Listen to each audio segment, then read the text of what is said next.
We're going to do a little Q&A now, and there'll be time for open questions as well. How about your Oh, here, let me take care of it. There you go. Hot mic, there you go, watch out.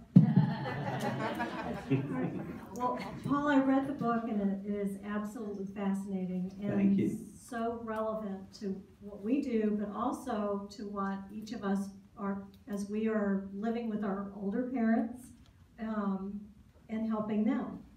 What was it like to write this book, and how did you sort of get it done, and with your busy practice, how did you pull this off?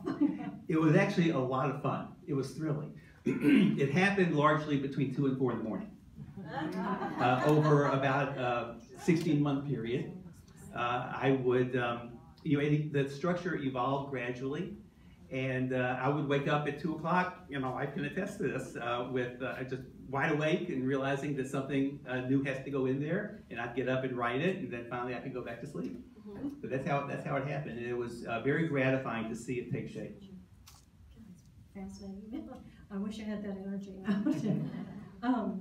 There have been many books written on this topic, and it's such a hot topic right now, especially with the coming of the age of the baby boomers and the next group coming in. How is your book different from some of the ones we've seen on the market? The honest answer is I'm not 100% sure. There are probably 15 or 20 books on the topic that I've identified. I intentionally did not read them. I wanted to write my book without plagiarizing anyone. I have looked at several of them since then, and many are written by professionals. Many are written by lay people who themselves have had difficult parents, and they're very useful. I include a list of them in the book, and I recommend people read them. But this is just the product of my experience with my clients over 35 years.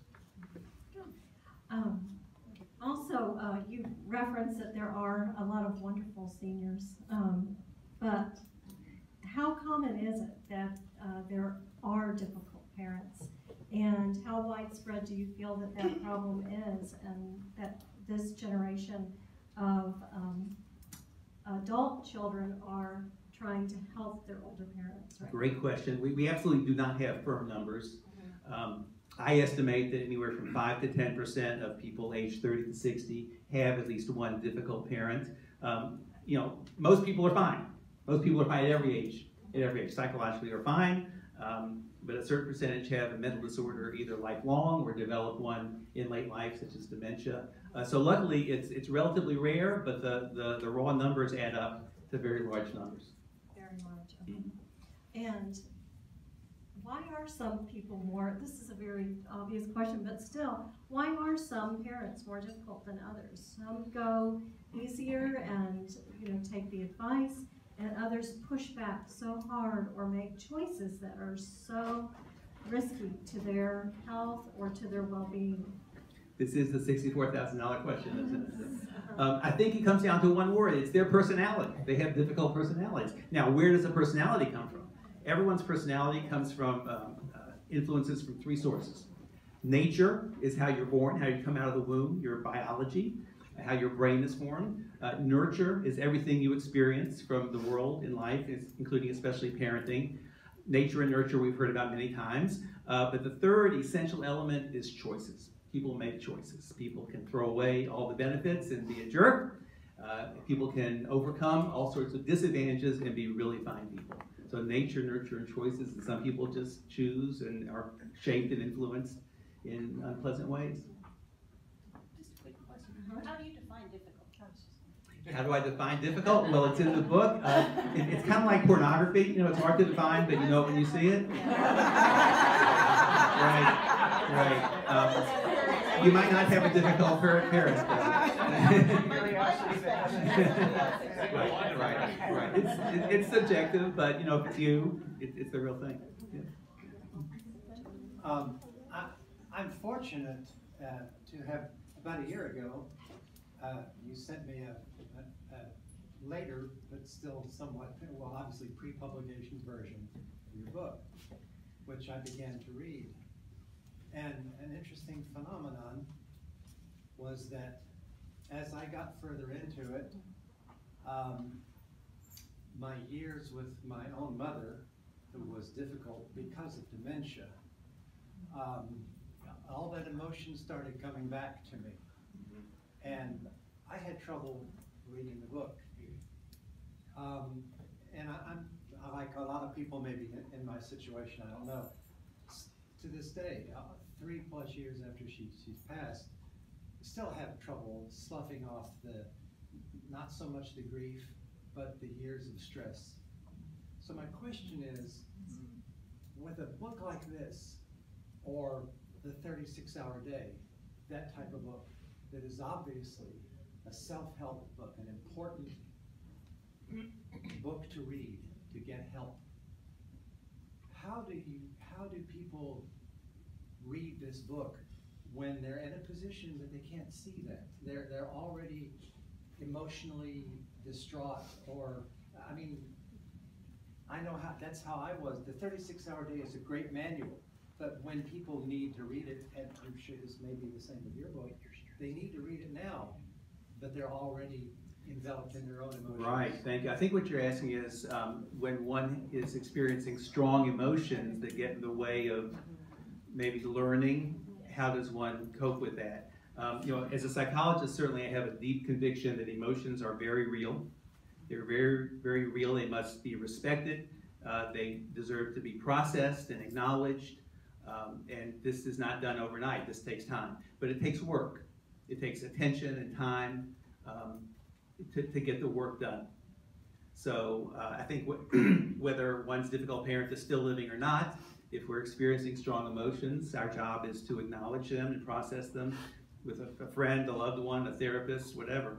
I just wonder about your book on the shelf, and somebody is not even in that department. They're looking for a piece of fiction because they're having trouble dealing with their parent, and they don't even go to that. Right, to right. That section. Well, I need your help to get the word out. I'll be glad.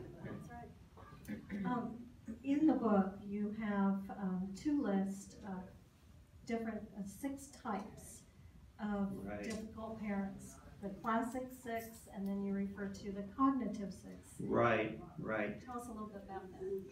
The book, I would say 75% of the book is aimed at people who have a parent who has always been difficult, and most of these parents have some degree of a personality disorder. So that's the first 6, the classic 6. I don't use names of personality disorders, but major traits that are difficult, like intrusiveness, or the pleasant facade, where the parent is pleasant, delightful to everyone else, and chooses one or more of the kids to be really difficult to. It's a special form of cruelty.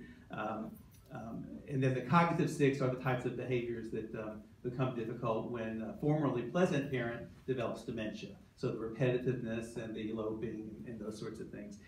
These jumped out at me because what I did was I went through about 5 years of my files, my clinical files, and in every file there is a genogram, a family tree diagram, and there are notes about the repetitive, typical behavior of this particular person. So I kind of just went through and found which types of traits I found again and again and again, and these 2 sets of 6 popped out. Now, the next question I have, really, it spoke very deeply to myself. After, with 17 years in senior living, I have seen this over and over again. And this was probably one of the biggest takeaways I had. There's several great ones, but this one really spoke to me, being in senior living. The book speaks about the important relationship between authority and responsibility in relationships. Can you summarize what this is about for everyone here? Because that was very important. Thank you. This is one of the most critical of the 30 tools that I put in the book. Anyone who accepts responsibility for a situation, that means they're going to do the work. They're going to spend the money, spend the time, get woken up at 4 o'clock, and go sit with their parent in the emergency room for, now it's like 12 hours a year. That's taking responsibility. If that person does not have an equal amount of authority, the privilege to make decisions, to handle money, spend money, then they're going to be very unhappy. If they have more authority than responsibility, it means there's somebody else somewhere who has more authority. If they have more responsibility than authority, if there's someone else who has more authority than responsibility, and they're sitting happy, You know, this is classically, this is the son in California who's the attorney who has financial power of attorney, right? The daughter's here doing all the work. She's not happy. She's not happy. She must say enough. Brother's never going to say this is bad. She's got to say either I'm given authority to match my responsibility or I'm resigning. Brother, you can come and take mom to the ER in the middle of the night. And then he'll let her make that decision. That's right. Yes, yes. I really liked your ideas about transitions and how we all have to grow into our next stage. Can you tell us a little bit more about that too? Yeah, this is my trademarked mantra here, grow into it. I believe that we are all virtually constantly in transition from one stage to the next. And in every transition, there are emotions to process, some pleasant, some unpleasant, and there are new skills to learn that we've never needed before. And I just see us all in that transition. So I call it grow into it, because I think life is for learning, and we through learning we grow. If you had to pick one small part of the book, because it is just packed full of information, one message, most powerful, what would that be? One core message, very powerful, to me very important, is that I want everyone, all adult children of difficult parents, to know that they are not alone. That there are many people who have walked this path before you, who have left behind information, concepts, insights, and skills that can help you grow into your situation. And I put it in the book, but I think there are a lot of people who can benefit from this information. And whether it's by looking at my website, my blog, my speeches, the book, our support group, or consulting with me individually in the office, I want to get this out and help as many people as possible. Great. And where do you see the future for the children of difficult parents? Well, with the help of everyone, we can get the word out, and I don't know. We should have a chapter in every city, and support groups, and train facilitators. I don't know. I mean, let's get the book out there. All right, I agree. We love hosting this. So, also, each of us in the audience here today, how best can we help others? How, we go to church, go to synagogue, and we run into people who are having these struggles with their parents. How best is the first step to reach a hand out to help? I don't have a global answer, but locally, if you think you are a co-op, have a difficult older parent, or you know someone who does, just call me and we'll chat for 10 minutes and decide where to go from there. I'd like to now open it up to some questions, and we definitely have some questions. So, Paul, you want to Please. go ahead?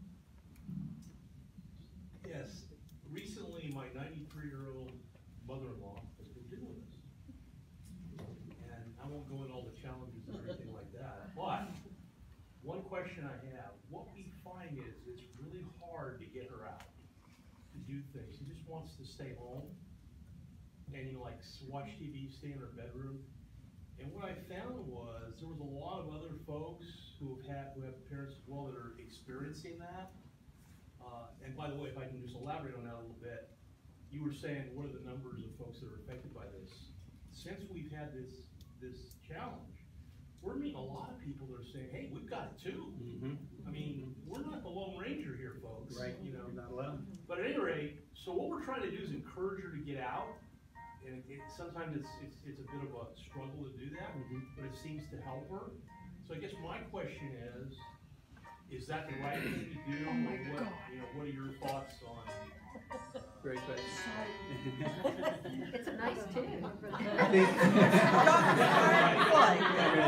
No idea why. No, it just got started to play. Terry, you asked a very important question. The answers to these questions are really individual. Depends on your mother-in-law, on her health status, her cognitive status. Most people need some activity, some socialization. It improves their mood. It improves their flexibility, their health, their sleep.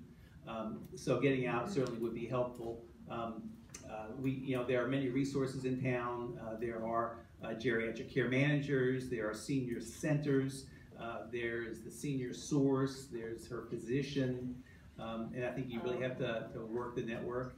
I'd be happy to consult with you and look at But the does it make details. sense for us to try to encourage her and kind of? Sure, sure. You want to influence her. You want to influence her. Influence, motivate. There you go. Yes, yes, ma'am.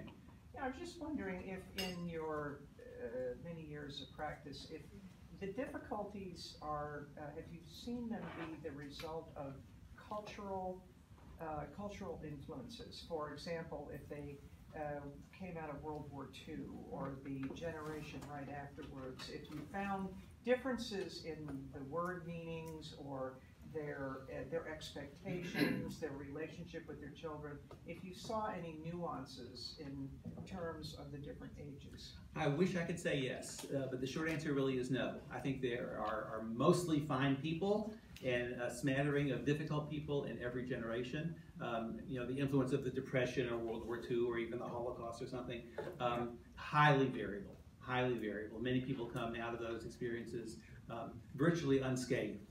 So we'll have people who lived through the who were raised during the Depression, who are spendthrifts, and others who are just the opposite. Yeah, just the opposite. Okay. Yeah. Yes, please. So as a therapist, I work with this a lot with just adults having to learn to get out of their family systems. Like I was kind of saying to you earlier, in your book, do you speak specifically to difficulties with parents as they are aging, really in I guess due to illnesses like dementia or something like that, or are these principles that really could be more generalized to just kind of more systemic issues with parents that maybe have not looked at themselves over a lifetime, such as codependency or mental health issues or something like that, or are there really more specific? Is there a more specific focus on what really makes it more difficult as parents are aging versus just parents who are difficult because they haven't done their own work? This book is really not about aging of the parents that much. It's about the adult children who find themselves with a parent who is a difficult person. It's more about difficult behaviors than it is about age. So it is more of a systemic, that could be generalized. For sure. I mean, I think all the concepts, insights, and skills apply to a difficult boss or coworker. Really and truly. I mean, obviously, there's more baggage. There's more emotional baggage. But I was speaking with Mary earlier that there is a big difference between an adult child who has a now older parent who has always been difficult versus having a parent who is newly difficult due to dementia. There's a lot more goodwill in the heart of the adult child of the parent who's always been pleasant, and is now newly difficult due to dementia. There is that qualitative difference. And would you say that this speaks more to the parent that just is difficult as a characteristic versus it's a change? I would say it leans that way, maybe 60-40. But honestly, the skills that I teach and the practices that I teach to the adult children are the same. Because the older parent is impaired, just either due to a personality disorder or dementia. Still impairment. Yes, sir. To that point, I lost my mother to advanced dementia in August of last year. It appeared to me, as she grew into mid-onset and advanced onset dementia, that she was becoming difficult.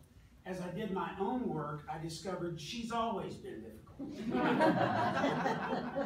and so with that, I just try to underscore that you're talking about loving hard to love parents, and you talked about difficulty in relationships, which assumes more than one. The person isolated is fine. It's the relationship that gives rise to the difficulty. And I've learned that I've got a buttload more work to do on my own, and that I contributed in many ways to that difficulty. This to me is the biggest silver lining of all. When the adult children turn this challenge in life into the building block of a better you, it's going to trigger you to improve yourself, your character, your personality. To me, that's just beautiful. Congratulations. So maybe we're the difficult ones. Maybe. So I do dementia all day, every day. And Right. I say how much I appreciate the very pragmatic examples, like of the gentleman who's dealing with his dad who wanted his car.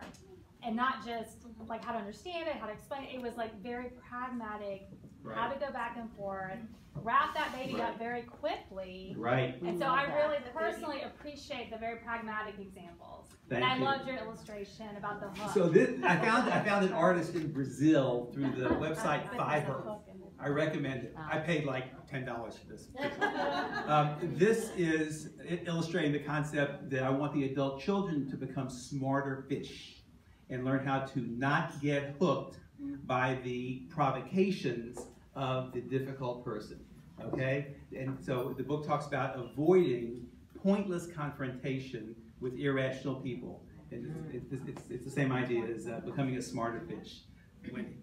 Years ago when I was facilitating a dementia support group, I just have to weigh in because Friend's Place, it was Jane, or it was one of the Kovacs. She wrote up on the board in capital letters, DIRM, which stands for Does It Really Matter? There you go. And it was such a lesson to me in that any conversation, it doesn't just apply with seniors and dementia, it applies across the board. But anytime you're in that conversation or circle, or you have to say to yourself, does it really matter? That's what that makes me think of. So. Anything else? I want to acknowledge again all the people who helped put tonight together, Belmont Village, Bill Greenberg, and just everybody who showed up. I just am feeling the love, and I just very much appreciate anything you can do to help spread around this word. Thank you so much. Nancy, any closing words? Yes, just quickly, would like to just, I had a couple people stop me and say, so this is a senior living. So just very quickly, Belmont Village, we've been here for 4 years. We are senior living. We have independent living, assisted living. We also have Circle of Friends, a program for mild cognitive impairment. And we also have secure Alzheimer's care as well. And if anyone would like to take a look around either today or another time, if at another time we have some little cards out there if you'd like. But we also are available this evening. And it was truly our privilege, Paul, tonight. Thank you. Thank you.